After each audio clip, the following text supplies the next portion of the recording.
a importância do Espiritismo em nossa vida. Para a gente falar sobre esse assunto, nós temos que fazer uma rememoração a respeito de como que se tratava a relação dos habitantes mais antigos aqui da Terra com o sagrado, com o divino. Como que os primeiros humanos, ou como nós, naquele passado, identificávamos o divino conceitualmente. Então a gente percebe que nas regiões politeístas, porque a gente adorava o que hoje a gente entende como Deus, de uma forma segmentada.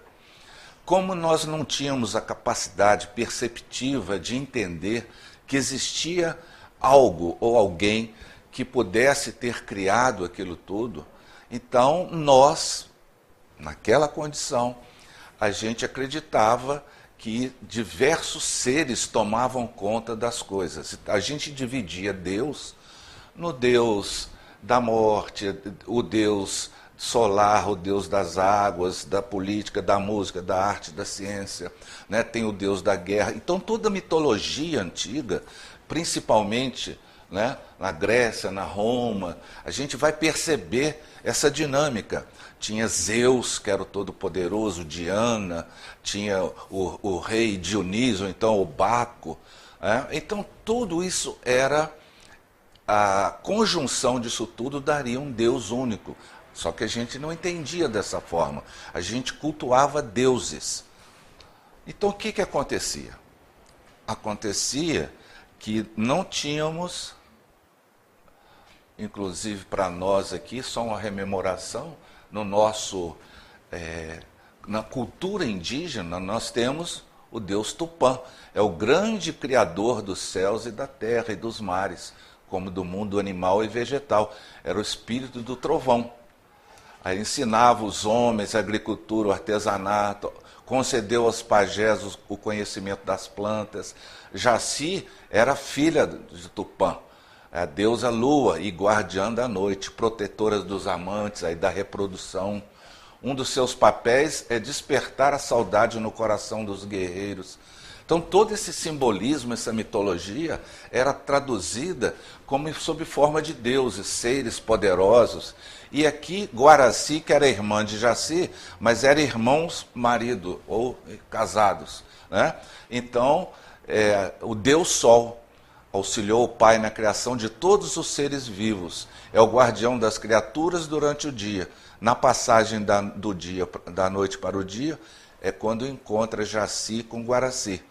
As esposas pedem proteção para os maridos. Então, até no nosso linguajar, na nossa cultura indígena, nós temos essa divisão, né? Aquele culto. Muitos faziam totens, escavavam nas madeiras para simbolizar o culto à divindade.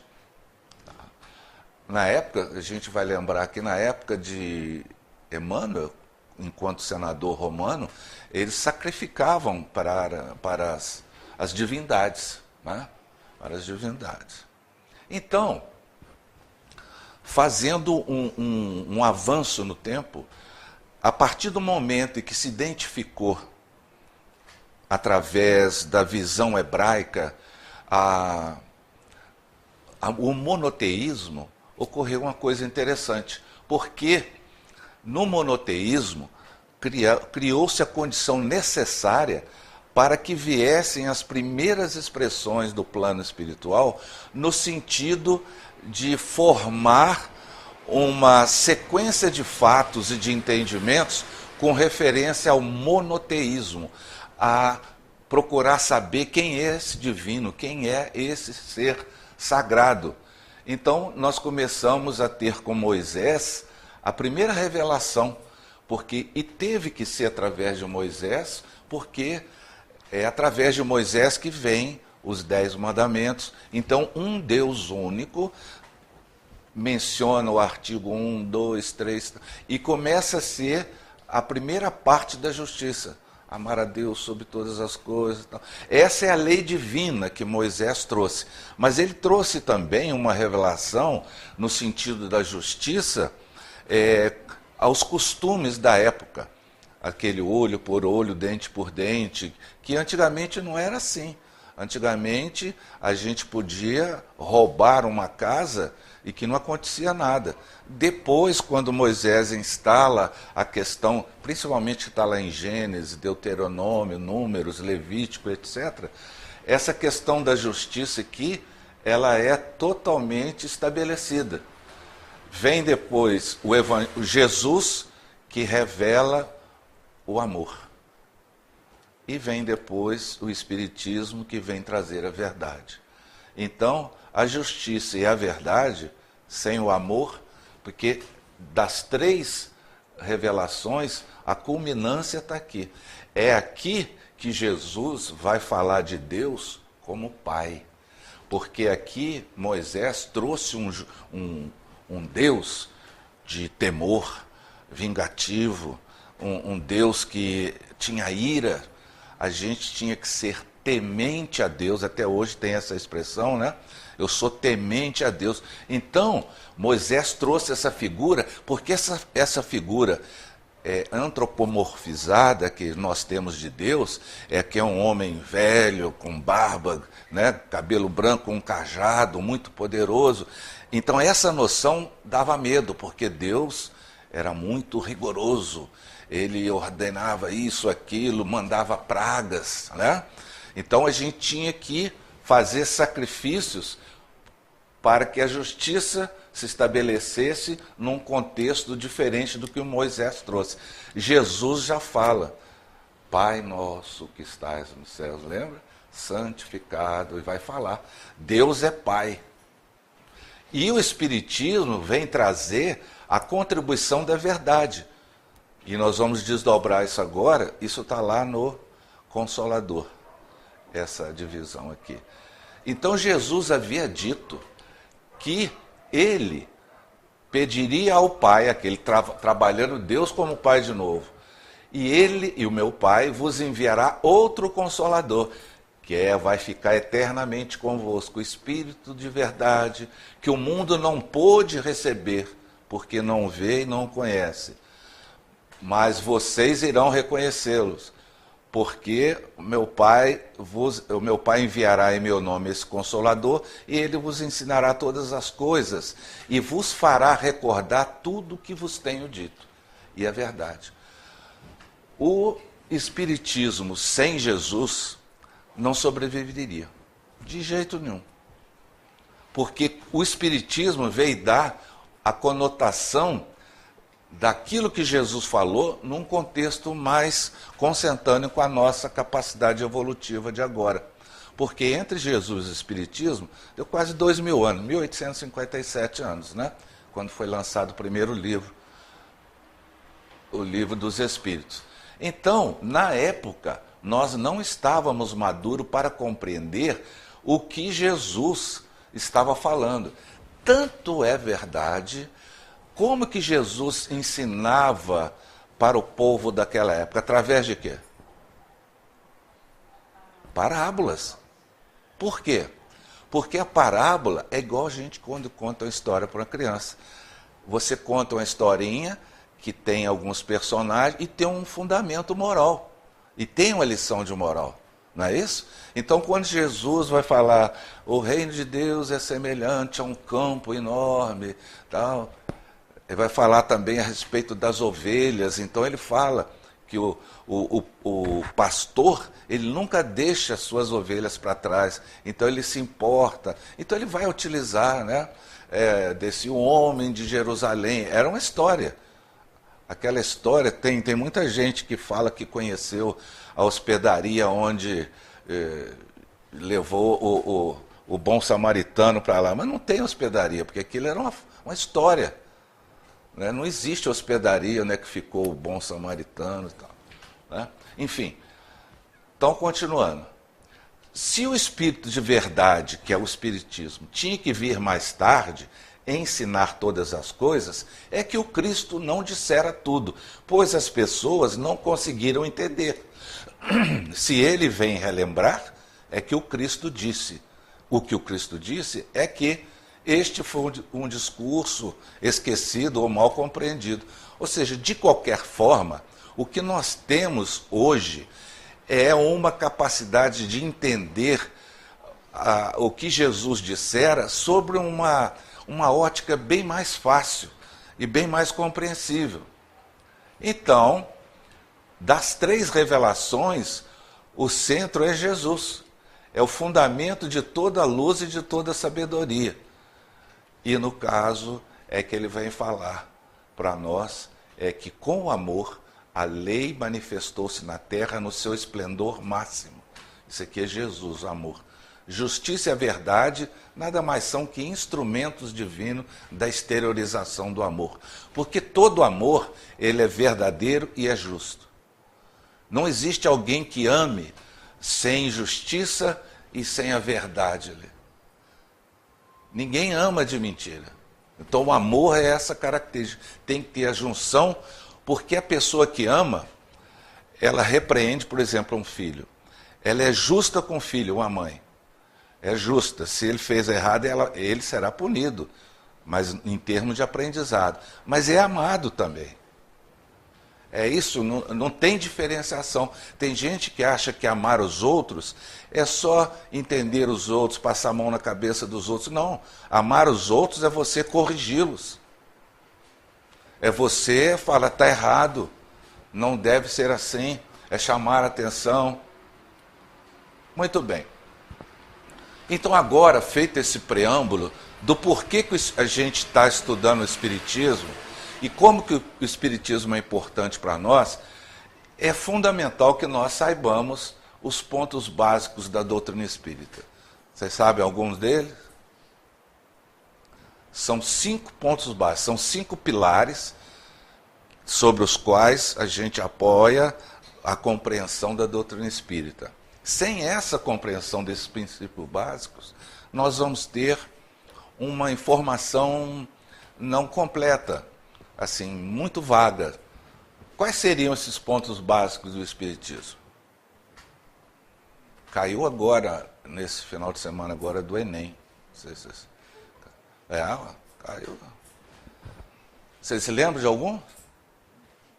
Pode falar então. Isso. Mais o quê? Sim. Eu estou esperando os universitários aqui. Ele já está formado. Está faltando mais algum? Ele acabou de ler uma coisa aqui, ó. A leitura desse livro aqui falou sobre isso. A leitura que ele falou. Continue. Queria ter um filho assim, não tem? Não tem aquele programa, né, do professor Raimundo? Pode falar. Isso. Dos mundos habitados. Mesmo. Então vamos lá. Deus. Primeira coisa, o Espiritismo se baseia nesses pontos que ele acabou de falar. Se não tiver Deus, acabou o pilar principal, o pilar central. Então nem espírita é. Né? Imortalidade da alma. Isso já começa a gente perceber que nós somos imortais, né? Porque nós somos espíritos e enquanto encarnados somos alma. Alma é o espírito encarnado. O que é o espírito? O que é a alma antes de reencarnar? Espírito. Pluralidade das existências, o que é isso aqui? Reencarnação. Isso que ele acabou de ler, né, que falou o texto inteirinho a respeito da reencarnação. Opa. Comunicabilidade dos espíritos e a pluralidade dos mundos habitados. Então a gente vai falar alguma coisinha sobre cada um, depois a gente vai dar o fecho. O porquê, sem essa compreensão aqui, a gente vai ser um espírita assim de vir uma vez no centro, só entende o que os outros falam em palestra, rapidinho, depois esquece e não evolui. Vem, toma o passo, toma água fluidificada e vai embora. E a gente não amplia. A gente é o espírita expectante. A gente espera que as coisas aconteçam. E Kardec trabalha na questão do estudo metódico, que ele fala assim, a fé raciocinada é aquela que encara a razão face a face, em todas as épocas da humanidade. Então, vamos falar sobre Deus. A primeira pergunta, que é Deus, já modifica. Ele não pergunta quem é Deus. Porque quando eu pergunto quem é você, o que você responderia para mim? Quem é você? O que você fala para mim? Lógico, você não vai falar a idade, porque eu não vou perguntar. Não sou doido. Aprendi isso muito cedo. A sua profissão você ia falar se você tiver. Não é isso? Quem é? Então ele está dando as características dela. Por isso eu perguntei quem. E ela responde como pessoa. Agora, Deus, quem é Deus? Se eu estiver perguntando quem é Deus, eu estou supondo que Deus seja o quê? Uma pessoa, né? Mas não é. E aí? Já começa a desmistificar todo esse edifício que a gente tem de achar que Deus é um homem barbudo. Por que não pode ser uma mulher? E por que não pode ser de uma outra cor? Por que não pode ser japonês? Por que não pode ser... Então a gente idealiza, porque na época o homem barbudo com a cara de poucos amigos era questão da justiça ali. Tinha alguém para arbitrar qualquer tipo. Se Deus falou, vai ser punido. Não, mas aqui, que é Deus? O quê? Então é algo, não é uma pessoa. E esse algo, ele está falando que é inteligência suprema. Causa primária ou primeira de todas as coisas. É a pergunta número 1 do Livro dos Espíritos. Mas a nossa mentalidade ainda, a nossa capacidade cognitiva é muito estreita para a gente entender essa dinâmica. Então a gente tem que partir que isso aqui é uma hipótese de trabalho. Quando a gente, assim, não é da minha época não, mas assim, demonstrava teorema, alguém pegou aqui essa época, demonstrar teorema, Pitágoras e tal, você tinha que, no final, você partia de uma tese, né, de uma proposta, ia desenvolvendo e no final você colocava CQD, como queríamos demonstrar. Então, isso aqui é uma hipótese de trabalho, é inteligência suprema. Então, como que a gente pode conhecer algo que a nossa mente não consegue perceber? Como que a gente vai colocar alguma coisa que não tem correlação direta com as nossas crenças e valores em cima de algo que é absurdamente incompreensível para nós? Através dos seus atributos. Porque se coloca os atributos de Deus, e pelos seus atributos a gente pode fazer uma inferência e entender quem ou o que é essa coisa. Então, quando eu falo que Deus é a suprema e soberana inteligência, então é algo que tem essa inteligência num grau supremo. Por isso que o homem não pode fazer nem compreender tudo que existe. Então, o primeiro atributo dele, de Deus, é que é a soberana e suprema inteligência. Outro atributo, ele é eterno. Quando eu falo ele, não é alguém não. Ele, Deus, estou me referindo a Deus agora, né? Ou seja, eterno não teve começo e nem fim. Olha outra coisa interessante. Como é que pode existir algo que não teve começo e não terá fim? Porque se tivesse começo, alguém teria criado Deus. Então teria um outro Deus antes desse. Então, outra hipótese de trabalho. Ele não teve começo nem fim. E é soberanamente inteligente e supremo nas suas decisões. Outra coisa, imutável. Imutável não é a forma dele que ninguém sabe. Porque se ele tivesse sujeito a mudanças, Como ele é imutável, ele não tem mudança. Nenhuma estabilidade as leis que regem o universo teriam. Porque ele é imutável e é eterno. Então, se ele é eterno e imutável, todas as leis que regulam o universo, que está sempre em expansão, elas teriam mudanças, o que ocasionaria um caos total. E ele é imaterial, ou seja, a sua natureza íntima difere de tudo o que chamamos matéria. Porque se ele fosse material, ele seria o quê? Mutável, porque toda a matéria sofre mudanças. Então, a gente começa pelos atributos, assim, tentar qualificar o que seria Deus. Onipotente. Ele é onipotente porque ele é o único. Porque se não dispusesse do soberano poder, algo havia mais poderoso ou tão poderoso quanto ele. Soberanamente justo e bom. Olha só, isso tudo infinitamente perfeito. E outra, é único.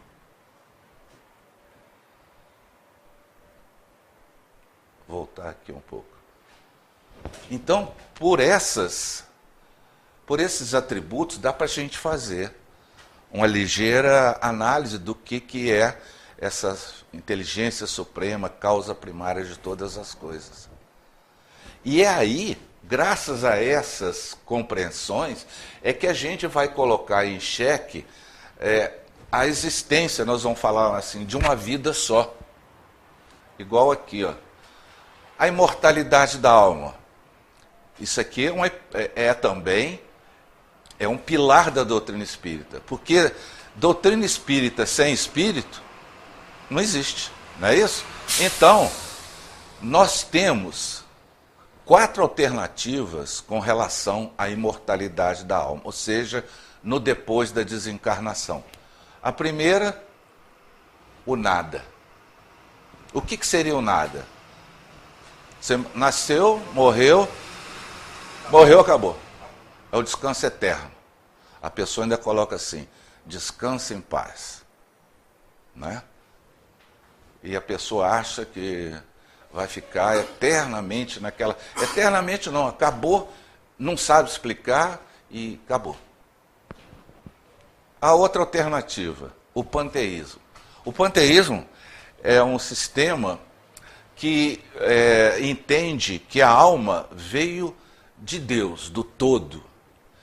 Aí veio um pedaço de Deus, encarnou, viveu, e quando morreu, voltou para o mesmo lugar que veio. Da mesma forma que uma gota de água cai no mar, desse mar vem uma outra gotinha, e quando morre, a chuva, o calor faz com que haja evaporação e volta para o todo. Ou seja, saiu do mar, voltou para o mar, e no mar se perdeu, porque ela não tem individualidade. A mesma coisa do nada. Não tem individualidade. Misturou com as outras gotas. Tem as penas eternas, que é um horror acreditar nisso. Porque a pessoa nasceu, viveu, morreu, e de acordo com o seu proceder nesse meio tempo, você ou vai para uma situação feliz, ou vai para uma situação infeliz. E outra, eternamente. Ou seja, e olha que incoerência. Quem acredita em penas eternas está indo contra os atributos de Deus. Porque se Deus é onipotente, etc., nem Deus consegue tirar uma alma que foi para o inferno, porque vai ficar eternamente lá. Então, no nosso patamar, diabo é muito mais poderoso do que Deus. Porque Deus não consegue tirar um filho. Olha só que incoerência. Deus cria. Aí esse filho que foi criado fez coisa ruim, desencarnou, vai para o inferno. E não consegue sair de lá porque ninguém pode tirar. Então quem que é maior, Deus ou o diabo? Então por que a gente não estuda os atributos de Deus? Não pode ter pena. E outra é eterna. E Jesus uma hora vai falar, o pai terrestre, que quando o filho pede um pão, ele vai dar uma víbora? Claro que não. Se o Pai terrestre é assim, que dirá o Pai nosso, que é Deus? Ele vai nos amar, vai nos dar chances novamente. E a gente acreditando em penas eternas. Mas sabe o que é isso aqui? Isso aqui era um processo que as igrejas dogmáticas utilizavam para impor através do temor. Então a gente ficava com medo de fazer algum tipo de coisa ruim e ir para o inferno. Não só ir para o inferno, ser excomungado. Era uma situação que a gente ficava ali, ó, ali na ponta da navalha. Então, e a outra, as vidas sucessivas. Essa é a mais coerente com a justiça divina, ou seja, as reencarnações. Porque se eu errar numa, eu tenho chance com a outra, eu tenho chance com a outra, eu tenho... Como nós estamos tendo hoje. Na outra encarnação já tivemos no passado. A nossa vida de hoje é fruto da nossa, do passado, ou de outras. Até a gente se livrar, dessa lei, que é a lei das reencarnações. Um dia nós não vamos precisar mais reencarnar. Nós estaremos na condição de espíritos puros. Né? Vamos escapar, essa lei já não terá atração sobre nós. Então, quando a gente vai estudar a imortalidade da alma, isso aqui hoje tem uma corrente, eu não sei, de vez em quando aparece no Facebook, os ateus, não sei se vocês já viram, eles questionando alguma coisa assim. O panteísmo quase não é mais estudado hoje. E essas penas eternas, hoje, no ano 2017, a pessoa que acredita nisso é porque não acredita em Deus, ou então não entende nada, vai lá só para ouvir a coisa e vai embora para casa. Porque a pessoa inteligente, ela questiona. Ou se não questiona, tem medo de questionar. Não tem jeito no século que a gente está vivendo de a gente acreditar. Isso aqui, ó, é ladainha. Não existe isso. E mesmo os que pregam isso, sabem que não existe. Tem muitos companheiros assim, sacerdotes tal, que sabem das reencarnações, mas não falam. Porque os estudos deles levam a essa conclusão. Né? Muito bem. E nós temos a pluralidade das existências, as reencarnações. Qual a filosofia que pode resolver os problemas? Ou as duas almas são iguais ao nascer, ou não são.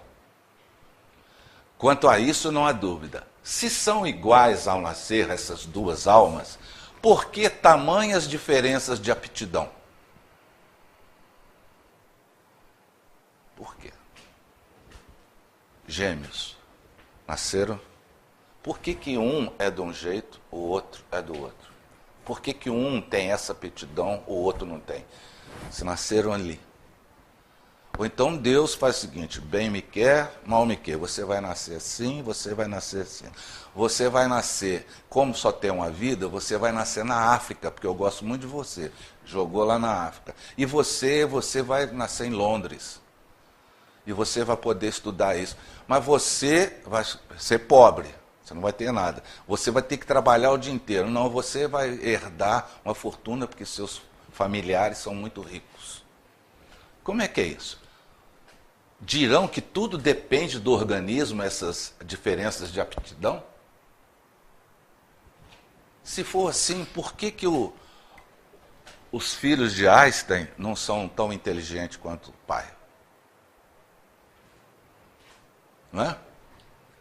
Mas nesse caso, se tudo dependesse do organismo, teríamos uma doutrina mais monstruosa e imoral. O homem não seria mais que uma máquina, porque tudo é hereditário. Joguete da matéria. Então ele não teria responsabilidade pelos seus atos. Por quê? Porque poderia falar das suas imperfeições físicas. Eu sou assim porque eu sou assim.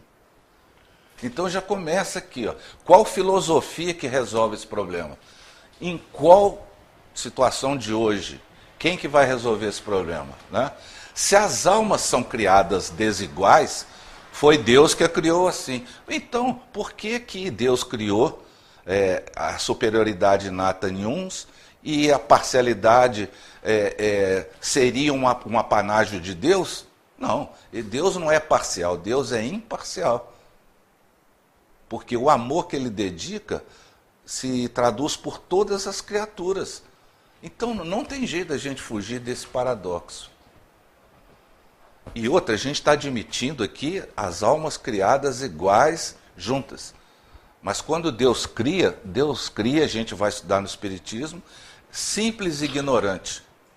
E não vai criar alma completa, vai criar princípios inteligentes, que a partir das suas histórias no reino mineral, vegetal, animal, vão sofrendo transformações, vão se estruturando com seus instintos, seus condicionamentos, até chegar no campo humano, quando aí tem a capacidade de pensar continuamente, como nós temos. Nós espíritos, nós somos criaturas pensantes, somos seres pensantes. A nossa capacidade é pensar. A gente pensa. A comunicação no plano espiritual mais evoluído é pelo pensamento. Nós precisamos traduzir o pensamento através da fala. Através da fala.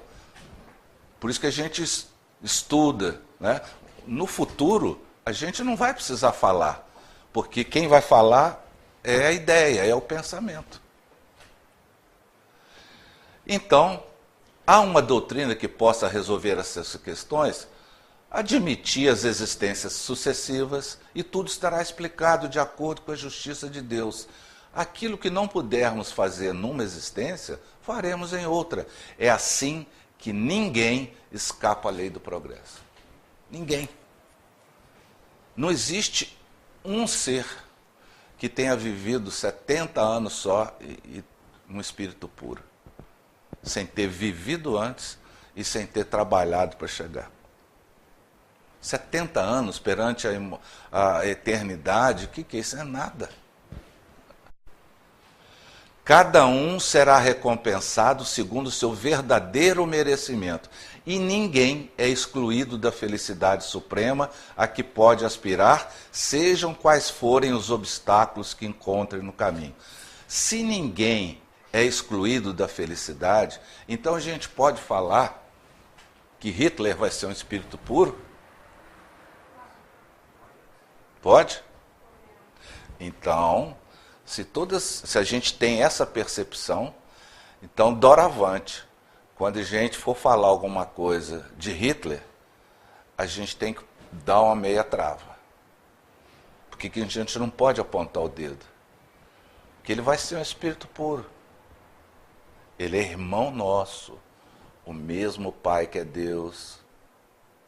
É um irmão que errou, prejudicou muita gente, e ele vai tranquilamente reparar isso, não importa o tempo que gastar, mas no final ele vai ser um espírito puro. Então vê como é que a doutrina espírita já começa a relativizar a nossa relação com os outros, entender o outro, que no final ele vai ser a mesma coisa que a gente vai ser. Mas não para aí, não vai chegar num ponto, espírito puro, e parou. Porque o progresso é infinito. Então, até onde a gente alcança, a gente vai entender que existem outras situações. E que Deus cria incessantemente. Então, aqueles que já atingiram a capacidade de serem os ministros de Deus, vamos dizer assim, eles voltarão aos mundos mais primitivos, ajudando aquelas humanidades que estão sendo formadas, cuidando da natureza, das formas monstruosas, e vão começando também como nós fomos ajudados. A gente, quando viveu na época, assim, né, atravessando a experiência no reino animal, tem representantes que cuidam do reino animal. Você se lembra daquele caso do coice, do cavalo que ficou muito castigado e deu um coice na pessoa que estava no carroceiro, e tinha um responsável pelaquela área lá em André Luiz. Vocês vão estudar isso. Por isso que a gente fala assim daquelas, né, curupira, saci pererê, é uma forma de demonstrar que tem os elementais lá nas matas, tem entidades que cuidam. É interessante. Então, reconhecemos que a doutrina da pluralidade das existências, da reencarnação, é a única que pode explicar aquilo que sem ela é inexplicável. E outra, que essa doutrina da reencarnação é eminentemente consoladora e é correspondente à justiça mais rigorosa. Ela é conforme, sendo para o homem a tábua de salvação que Deus lhe concedeu na sua misericórdia. Pensa bem, e agora? Meu pai foi um criminoso e eu gosto do meu pai. E aí, ele vai ficar eternamente no inferno? Ninguém pode tirar ele lá? E outra, e queimando. A pessoa ainda tinha um prazer mórbido, né? De falar igual o churrasco, está lá queimando, queimando eternamente. Não tem mente que aguenta um Deus desse, que não pode e não tem a capacidade de tirar alguém de lá. Porque o outro é mais potente. Então, derruba a tese de todas as pessoas que vêm conversar conosco e a gente fala assim, não, é isso, por que é isso? Não é? Oi?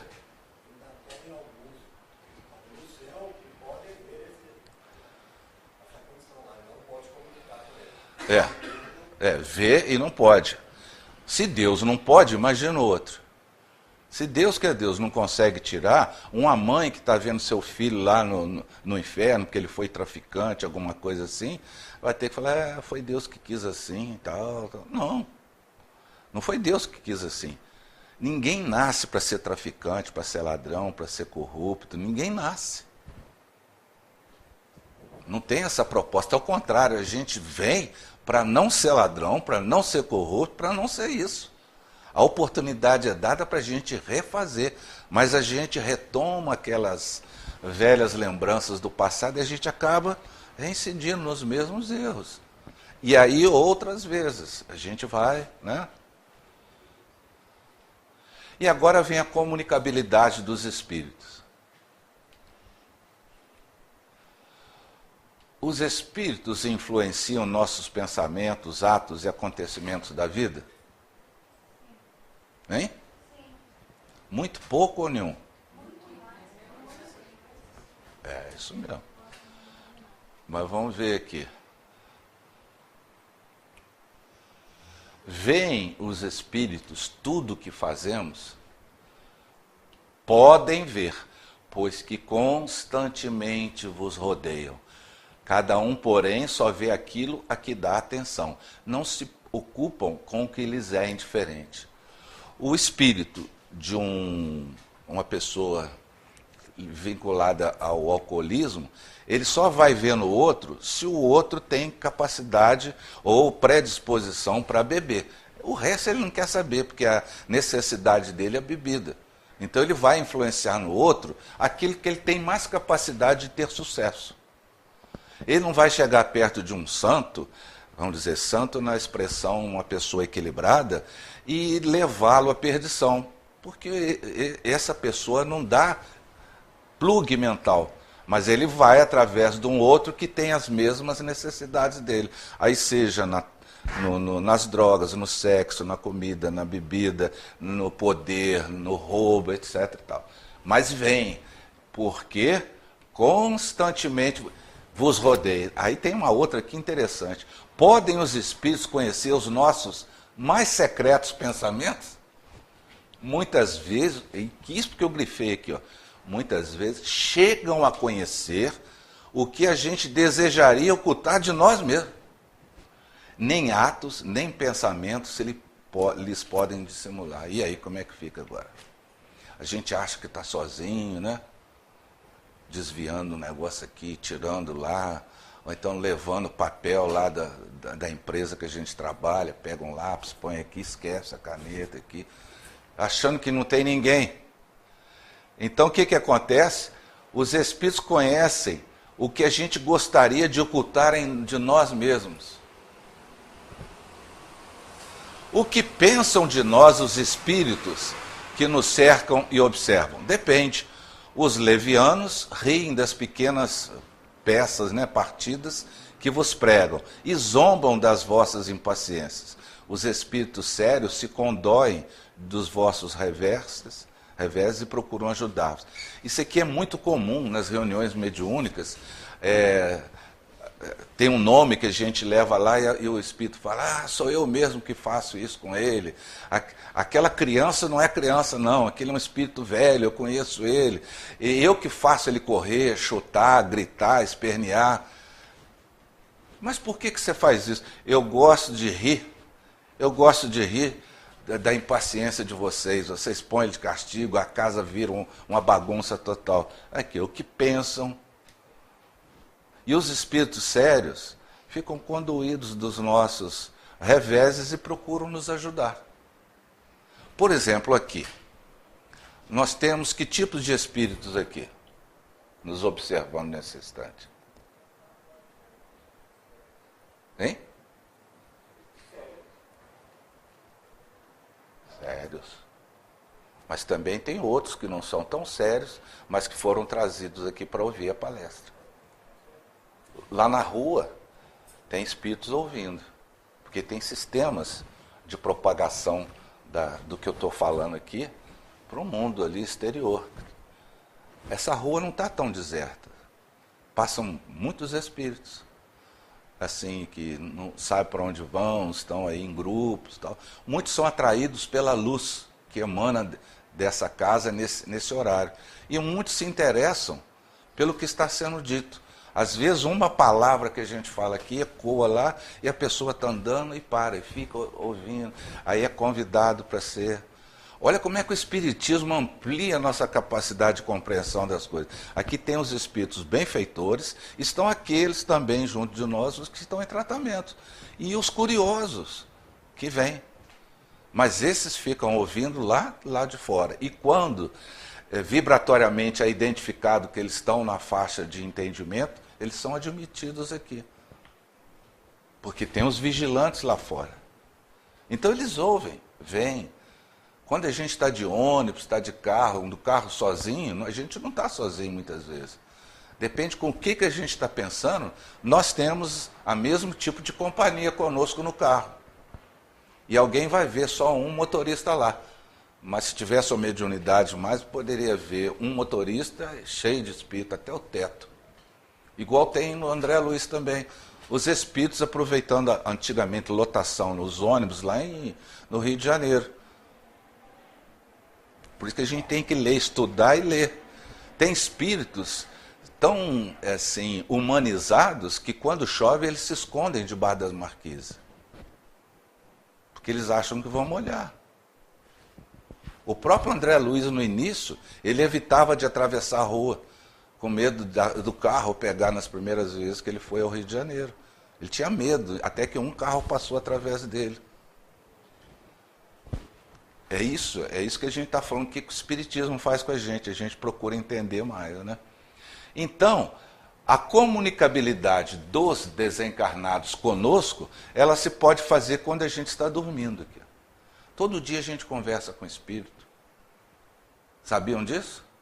Todos os dias. A gente sabia, mas não tinha a dimensão dessa percepção. Sim, eu vou para o plano espiritual. Mas a gente tem que começar a entender que as lembranças das atividades que a gente tem durante o nosso sonho é realmente o contato que a gente teve, o encontro com espíritos encarnados e desencarnados. Quando a gente dorme, a gente não fica lá do lado do corpo. A gente sai. Qualquer cochilozinho nosso, assim, o espírito quer voltar para a casa dele, que é a pátria espiritual. Aí o que guia esse caminho é o seu pensamento, o seu desejo central. Então, todas as noites a gente encontra, conversa, recebe informações positivas. Quando a gente despertar, aquelas situações positivas, como elas não têm a lembrança, elas estão sob a forma de emoções ou como insights futuros. Aí, numa determinada situação que vai ocorrer, a gente imediatamente o inconsciente lembra aquela e joga aquela sensação para o consciente, e a gente age da mesma forma, de uma forma subliminar. Da mesma forma também que a gente é induzido ao erro por mentes invigilantes, porque nós também somos invigilantes. E aqui é por meio de um médium, né? A comunicabilidade dos desencarnados. A prática mediúnica é mais corriqueira nas casas espíritas.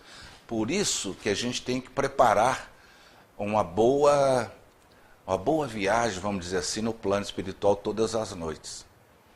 Tem que se preparar mentalmente, faz uma leitura, faz uma prece, pedir que os benfeitores nos levem para ouvir certas coisas, que eles nos aconselhem, que a gente possa ouvir algumas palestras, alguns estudos, participar de algumas tarefas se a gente tiver mérito. Principalmente quem frequenta a reunião mediúnica não termina na hora que acaba as comunicações, mas depois a gente é levado pelos benfeitores para continuar. Aí o que a gente vai fazer? Chega em casa de noite, come uma feijoada, liga a televisão, filme de guerra, então você fica babando sangue e tal. Não tem jeito quando os benfeitores vão apoiar a gente, não tem jeito de a gente participar. E tem as comunicações, são ocultas, né, e ostensivas. As ocultas ocorrem pela influência boa ou má que os espíritos exercem sobre nós, né? Cabe ao nosso julgamento discernir as boas das más inspirações.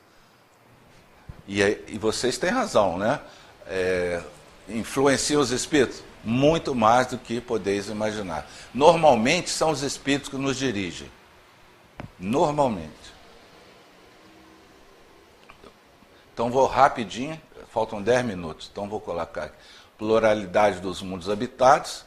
Logo que o mundo chega num período, ele também passa de uma fase para outra, assim como nós. A Terra está passando por um período desse, da mesma forma que o planeta da constelação de Capela também passou por essa situação, e eles vieram degradados, não no sentido de serem banidos definitivamente, não. Eles vieram contribuir com a sua inteligência, porque na parte moral eles não conseguiam acompanhar aquele planeta, então eles vieram em degredo, com a possibilidade de auxiliar os terráqueos que estavam entrando na faixa hominal e auxiliando na miscigenação entre esses novos espíritos que estão chegando e os espíritos hominídeos, a ter um corpo diferenciado. Se vocês puderem observar como é que eram os corpos, né, todo peludo, lembra? Assim, andando. De uns tempos, logo depois, eles começaram a ficar menos abrutalhados, menos agressivos, assim, em termos de forma humana. É derivado dessa vinda desses espíritos que traziam um perispírito mais refinado. Como eles eram inteligentes, eles trouxeram toda essa bagagem que o Egito, a China, o anglo-saxão, que deu origem às raças arianas. Então a mesma coisa vai acontecer conosco aqui. Muitos habitantes do planeta Terra não vão continuar nessa faixa da transição. Eles vão também contribuir com o seu conhecimento, mundos primitivos, auxiliar aquela humanidade para fazer o mesmo trabalho que os capelinos fizeram conosco. Então, é onde se verificam essas grandes emigrações e imigrações. Então, como essas criaturas estavam criando um embaraço ao progresso moral, eles são excluídos da humanidade. E até então são tangidos para mundos menos adiantados, onde aplicarão a inteligência e a intuição dos conhecimentos que adquiriram ao longo do progresso. Por isso que tinha aquela lenda do paraíso perdido, lembra? São esses espíritos que lembravam que tinha uma situação, estava no inconsciente deles, e que por culpa, por dificuldade, por questões morais, eles não conseguiam acompanhar mais. Então aquele paraíso perdido é um local que tudo de bem-aventurança, e eles sentiam a culpa, o culpado. Daí que vem o pecado original que eles estavam comentando, né? Então, há muitas moradas, né? Deixa eu passar. Classificação dos mundos. Mundos primitivos, que eu acabei de falar, mundo de raça selvagem, as primeiras encarnações da alma humana, a vida é toda material, não existe senso moral, né? Mundo de provas e expiações, não precisa falar que é o mundo que a gente está vivendo. O mal predomina, almas ainda imperfeitas, mas que já realizaram progresso. Vícios ainda numerosos, os espíritos espiam faltas e realizam provas. E a Terra pertence a essa categoria. Mundos regeneradores, é esse que nós vamos passar. É a transição entre o mundo de expiações e mundos felizes. Ainda estão sujeitas à matéria, pois o homem nesse mundo é de carne. Mas o orgulho, inveja e ódio já não existem. Não tem mais a expiação, vai ter provas. Todos reconhecem Deus aqui, ó, e procuram caminhar para Ele. A alma, nesses mundos, encontra a paz, o descanso e percebe a aurora da felicidade. Quando fala paz e descanso, não é no nosso português. A paz é de ter encontrado o caminho certo. É de ter agora achado a via principal. Não é o descanso de você ficar lá na espreguiçadeira, chupando uva e tal. Né? Mundos ditosos. A forma do corpo ainda é humana, mais embelezada e purificada. O corpo não tem nada da nossa materialidade. Os sentidos dos homens dos mundos ditosos são mais apurados. A locomoção é facilitada pela leveza dos corpos. Tanto é verdade que, nessa situação, os habitantes desses planetas não andam, eles volitam. Né? A infância é curta, mas a vida é muito mais longa do que na Terra. Somente a superioridade moral e intelectual determina as diferentes condições de supremacia. Sem doenças, sem mortes prematuras, não tem guerras, nem peste, nem fome, e tudo que seja fruto do egoísmo e do orgulho. O mal não existe. Mundos divinos, ou seja, moradas de espíritos purificados, onde o bem reina sem mistura. Não se tem nenhuma dúvida quanto ao futuro. É possível a livre transmissão pelo pensamento. Lembra que eu estava falando? Não precisa falar, você pensa, tudo é harmonia, amor, caridade e justiça. A importância do espiritismo, né? Então, vou dar um resuminho aqui. Imagine o seguinte: hoje, se vocês não tivessem um pouco do conhecimento espírita que nós temos, todos nós, como que a gente ia compreender o mundo que a gente está vivendo hoje? Em função de tudo que está acontecendo hoje. Como é que a gente... Imagine o que está pensando, ou estão pensando as pessoas que não têm a capacidade, ou a possibilidade, ou a felicidade de ser espírita. O que vocês acham?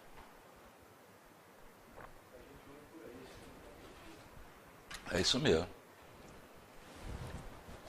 E mesmo os espíritas falam, eu sou espírita, mas para mim está faltando controle. Tem um que falou assim, parece que o mundo está desgovernado. Eu falei, então, você é espírita de informação. Você tem que saber que tem alguém que está comandando isso. Nós somos aí tem que ver a inteligência espírita e falar, nós somos um mundo de provas e expiações. Estamos passando por uma fase. Isso é natural. É porque a gente está olhando hoje assim, ó, olhando aqui o agora. Mas se a gente subir a montanha e olhar o conjunto, nós estamos passando por uma fase necessária. É necessário, é um progresso. É um progresso. Muita coisa. O planeta Terra é muito jovem. Ele tem 4,5 bilhão de anos só. Imagina 4,5 bilhões de anos.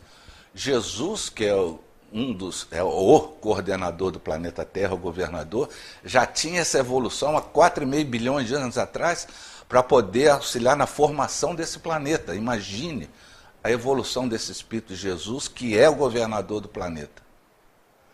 É tão jovem o nosso planeta, é tão jovem,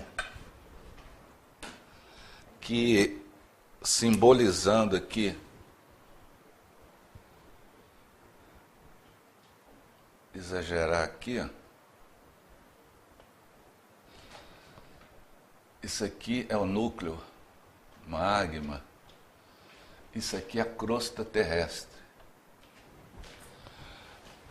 A mais assim deve ter o quê? Uns 32 quilômetros de espessura. Se a gente furar 32 quilômetros daqui, vai bater no magma. Por isso que tem certos momentos que tem o quê aqui, ó? Exatamente, é igual panela de pressão. Se não tiver, Explode. É tão curtinho aqui, é igual um ovo. Nosso planeta é tão jovem que não é a nossa casquinha de crosta terrestre, é igual da espessura da casca do ovo, porque o resto é tudo magma. Quanto mais velho o mundo for ficando, maior a crosta vai aumentando, até chegar ao ponto de não ter nenhum. Então é novo ainda, ainda vai passar por muita situação. Então, quando a gente pergunta o que seria, eu vou falar por mim, se não fosse o Espiritismo, eu seria uma pessoa revoltadíssima, mais do que eu já sou. Porque eu ia engajar aí alguma situação de violência, de vício, ia tranquilamente, se eu não tivesse nenhum policiamento, se eu não tivesse um objetivo de longo prazo, assim, eu ia me deixar levar. Porque nada justifica. Por que ser bom se tudo é permitido?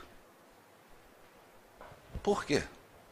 Porque tudo está invertido agora. Porque as coisas não funcionam. Por que o mal predomina? Aí o que a gente ia pensar? Então não adianta eu acreditar num Deus, não adianta eu acreditar nisso. Em quem que eu vou acreditar? Né? Se a gente fosse começar assim, não, tudo tem uma dinâmica. E a gente tem que ficar alerta, porque se a gente se deixar levar por essa onda de pessimismo que está, esse tsunami moral que está batendo sobre a Terra, é um negócio assim violento. Então daqui a pouco a gente está revoltado tanto que a gente fala, não, tem gente que fala, eu vou descrer disso tudo, não tem jeito. Então a gente tem que entender que essa situação sempre ocorreu. Só que agora a gente está tendo percepção da gravidade dela. E isso é para facilitar um processo de admissão, é um grande vestibular que nós estamos fazendo, para entrar agora numa universidade de maior categoria, que é esse mundo de regeneração, que é uma universidade um pouquinho acima da Terra. Nós estamos saindo de Juiz de Fora e vamos lá para a Unicamp. Né? Depois a gente vai lá para London Schools, depois vai para Stanford, e vai para outras universidades. Mas o caminho é esse. E nesse momento, a nossa responsabilidade, gente, é muito grande. Sabe por quê?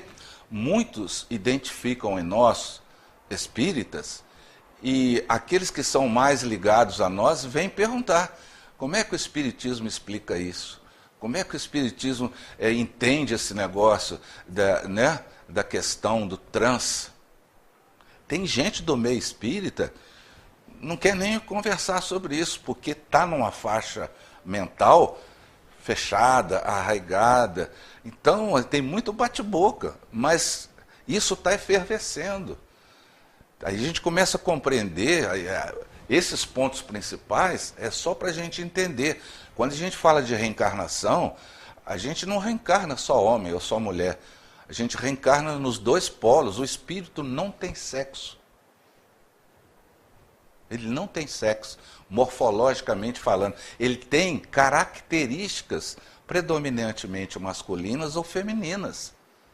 Tem muito homem que tem os implementos sexuais tranquilos, mas são de uma doçura, de uma ternura, são companheiros, ajudam na criação dos filhos. E ao contrário, tem mulheres essencialmente morfologicamente femininas, não tem nenhum tipo de inversão, mas que são mandonas, chefonas, gente, né, sargentona, no sentido de querer mandar, coronéis, assim. E também tem o vice-versa. Isso que a gente tem que entender. A gente vai, ao longo das encarnações, adquirindo essas predominâncias masculinas ou femininas, ânimos e o ânima. É o que Jung falava. E Gilberto Gil cantava parte mulher, lembra? A parte homem. O super-homem. Tem uma música dele que chama Super-Homem. A parte mulher que ele falou que ele tinha dentro dele, ela é que ele mais adorava, porque ele se identificava mais com o universo feminino no tocante, a ternura, a sensibilidade da mulher é diferente da do homem. O homem é pragmático, objetivo assim, nas coisas, não tem nível de detalhe. Né? Você vai numa festa, aí a esposa pergunta, quem estava lá? Eu falei, eu só vi fulano lá, mas não tinha mais ninguém não. Eu falei, eu só vi lá, conversei com ele, foi embora. E como é que era o bolo? Como é que estava decorado? A mulher pergunta esse negócio. E como é que estava vestido fulano? É diferente, o homem é objetivo e a mulher. Então, a gente, ó, se não tem sexo o espírito, então é possível que um espírito que tenha vivido muitas vezes como mulher e queira aprender, e queira experimentar, e queira evoluir, e o homem também a mesma coisa, é lógico que na primeira encarnação ele vai ter um choque, porque dentro dele tem um espírito masculinizado em termos de características, e ele vai habitar um corpo feminino. Uma hora, mas não pode chegar no nível que ele vai se mutilar para fazer. E isso tudo é que a gente tem que compreender. Essa transição que o espírito passa, nem todos passam. Tem espíritos femininos que reencarnam como homens depois e não tem nenhum tipo de problema de adaptação, porque eles já estão numa faixa. Agora tem outros que marcadamente utilizaram a forma masculina ou feminina para dissipação sexual, e quando vem numa outra polaridade para educar, para se disciplinar, ele ainda vai querer, ou ela ainda vai querer, manter a mesma situação vibratória de quando era homem ou mulher. E para isso vai fazer esforço para tirar a mama e tirar, ou então colocar silicone, fazer um trabalho com são enzimas, não hormônios, porque a mente é feminina e o corpo é masculino. E isso está acontecendo demais. A crise de suicídio, vocês estão reparando como é que tem gente suicidando, como tem gente atirando nos outros e se matando. Então isso tudo que a gente vai lendo, o Espiritismo tem que fazer para nós um elemento de ver que nós estamos num mundo de ebulição, e que há essa separação, está sendo feita suavemente. Outros espíritos estão reencarnando, e outros que estão desencarnando não têm condições mais de voltar. É igual água suja saindo e água limpa entrando, até que a caixa d'água fique numa capacidade boa da gente se utilizar dela. É esse o processo.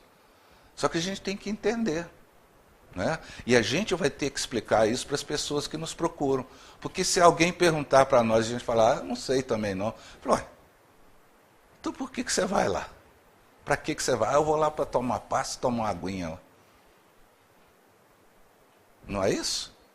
O que a gente vai dar conta do tesouro que a gente, dos talentos que a gente tem? Porque ser espírita hoje é uma responsabilidade muito grande, não é?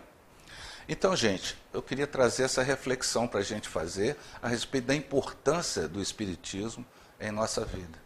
Então, que a gente pudesse dedicar mais aos grupos de estudos, entender a dinâmica da vida atual, essas reencarnações sucessivas, os mundos, né? A questão de Deus, a questão da imortalidade, dessa comunicabilidade que não muitas vezes é ostensiva, mas é feita lá durante os nossos sonhos, ou então através de pressentimentos, intuições, né?